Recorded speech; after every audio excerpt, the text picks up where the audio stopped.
Of the final Star Wars movie was released on, I think it was either Thursday or Friday of last week here in the States. The I'm final assuming, so far. yeah, the wrapping up of the Skywalker saga, and I went to see it on Friday afternoon. And Ben, I know you went to see it yesterday? I actually went to see it this morning. Today, okay, showing. yeah. And we're going to talk about it a little bit, listeners. We'll try not to give too many spoilers, if any at all. But what was your gist of the movie, Ben? What was your overall feeling of this nostalgic childhood finale? It was a nostalgic thing. I mean, I've been Star Wars has been a part of my life from all the time. I've been a big fan my whole life. Uh-huh. But this one, I mean, I'm going to try and avoid spoilers here, and I am actually editing a video review for Hapanwo TV about this movie, just to let you know. So if you want to go and check Hapanwo TV out, it might be uploaded by now.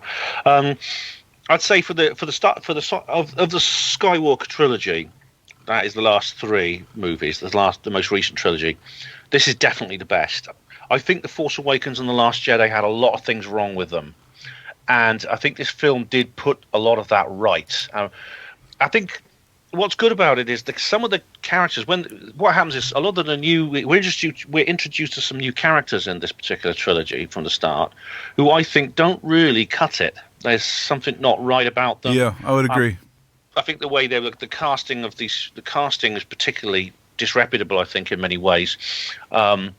I think the director was actually acted in an unethical manner in casting some of these characters, but in this film, I think they win their spurs. The characters, in a sense, have developed now, and they do have a legitimate role in the story now, and it's quite well done, I think. The characters in this movie, like the new characters like Rey and Finn and Poe and all these people, out of the three movies, this last one was the first time that I actually cared for the characters. Me too. I even recognized them as full people. Exactly. In the previous two, I didn't give a rat's ass whether they lived or died. You know, usually when the hero of the story is going into like a dangerous situation, you know, and you care about the character, you're involved in their process, and you're excited for them. You're concerned. Oh my God, what's going to happen? Are they going to be okay? You know that because you're connected to the character.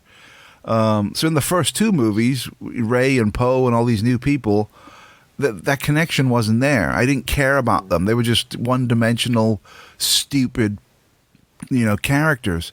But in this third one, that changed, and you did care about them.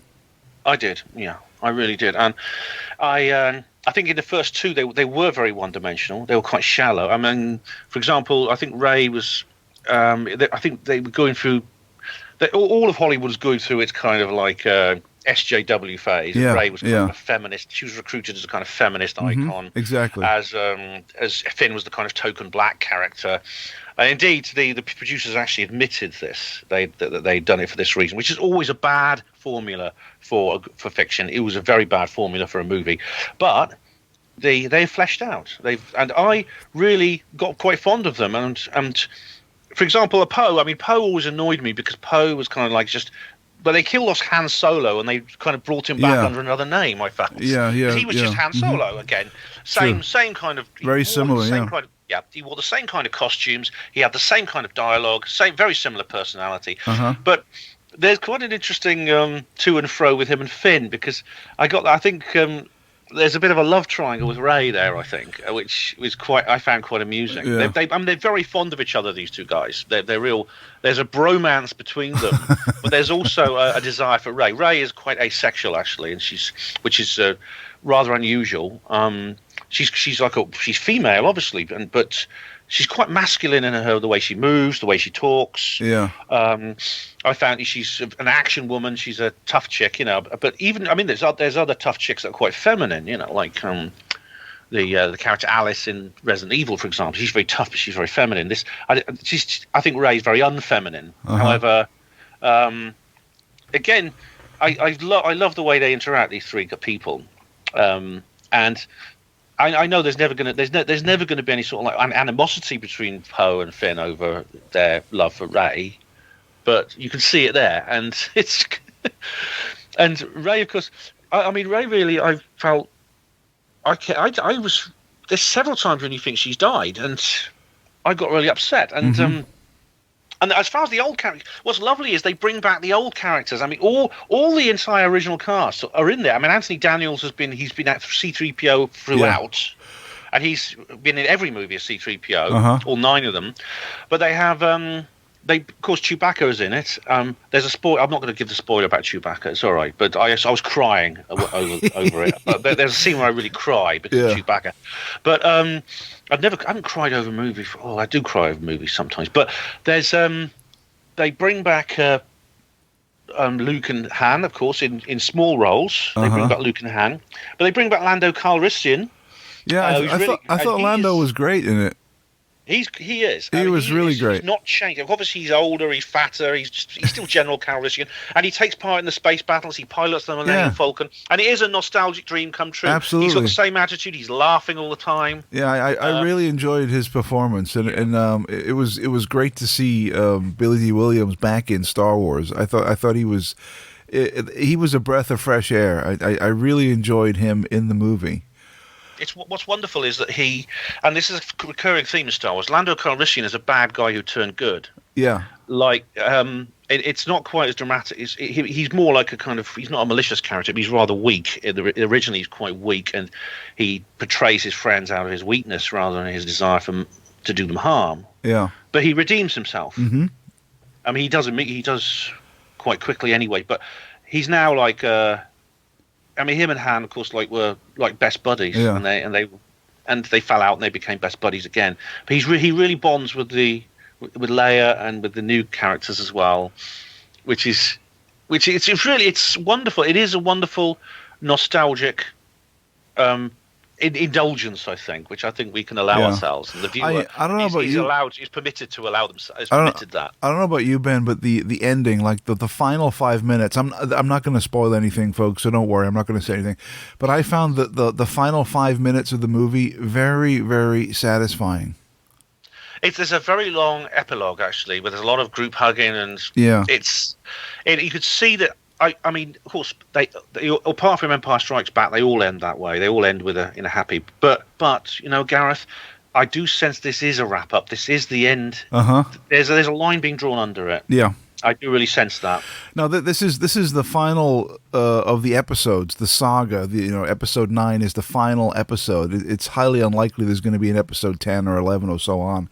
So this is the final Star Wars movie in that saga, but it's not the final Star Wars movie. There are going to be new Star Wars movies set in that universe, and maybe a bleed over of characters. I don't know, but this is the final episodic movie.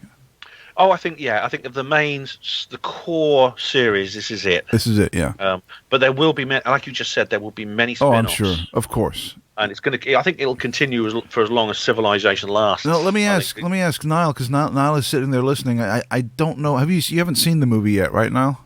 Oh no, I haven't seen it.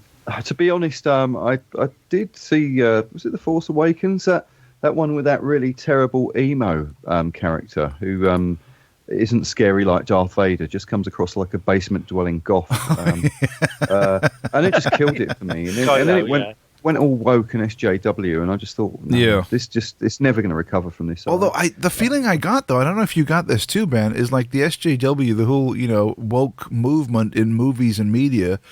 I got the feeling that this Star Wars movie was a definite move away from that.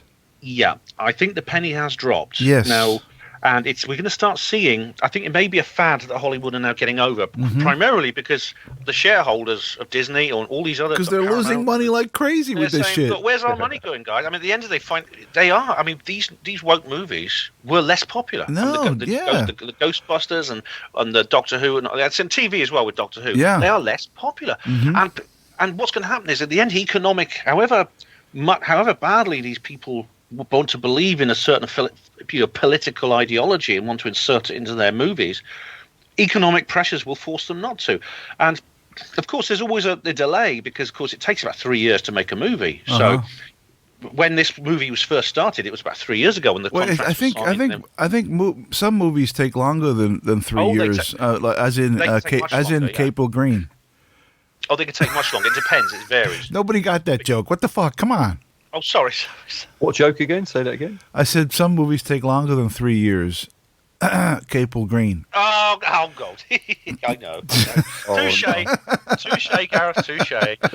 But, you know, I really think, I mean, the trailer for the new Ghostbusters movie has also made me think this. In fact, Computing Forever on YouTube has made this point. Mm-hmm. I really think that someone's had a word in a few years, and they're going back to more traditional themes. And I didn't get the soy dose with this movie that I got with the Last Jedi and The Force Awakens. Yeah.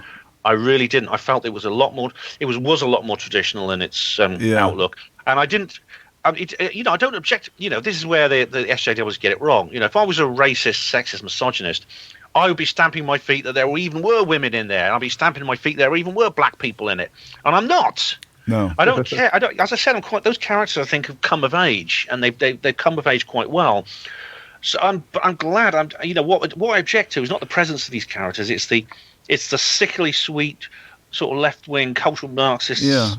Slap in the face, guilt trip. I feel the same way. I mean, whether the lead character in a movie or a TV show is male, female, whatever ethnicity, I don't give a fuck.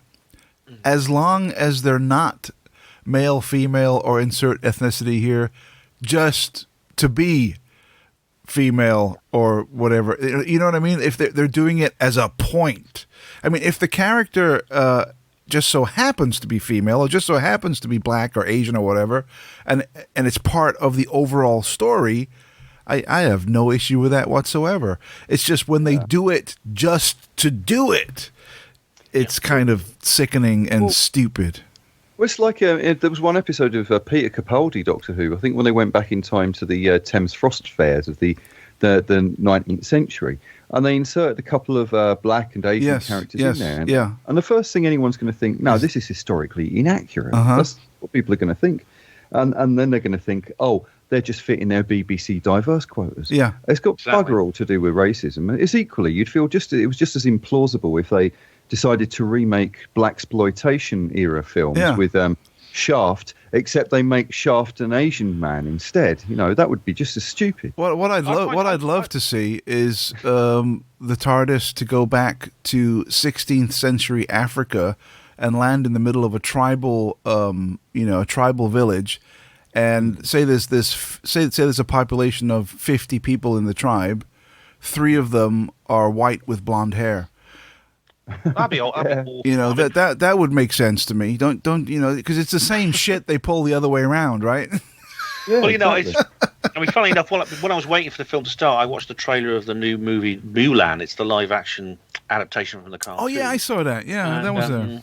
Yeah, actually, it's quite a good story, actually. And guess what? I tell you what, though, Ben, I was a little disappointed with Mulan. There's an awful lot of Asian people in it. Yeah, well, why are all the characters Chinese? It's like, if they ever remade Zulu and had white people playing the Zulus, I would walk out. I mean, it's not racism. It is simply appropriateness of character. It's good casting, silly. Basically. That's all it is. It's good casting, and I say that with Star Wars. I mean, there's all kinds of things. For example, there's a big fuss in the media of the reviews because apparently 2 women were kissing in the movie. Oh yeah. Did you see that? Apparently, it was. Oh, I saw that, Ben. I saw that. I'll check out their ex-hamster page. But I mean, it wouldn't bother me if I saw that, and I don't think it's really a big deal. If people are happy about that, that's fine with me. Yeah. But I don't. I think if it hadn't put that in, it wouldn't have bothered me either. No, some people would have complained. I think. Well, it's in there. Just on purpose, right? To make a point. It's in there to make a point. It has nothing to do with the story or the characters, but it's there to make a point, right? Well, it's obviously such a small segment. I didn't because I missed it. I was watching. I missed the actual shot. You blink, you miss it. It's obviously like a cameo. It's a cameo thing. Mm-hmm. It doesn't bother me at all. Yeah.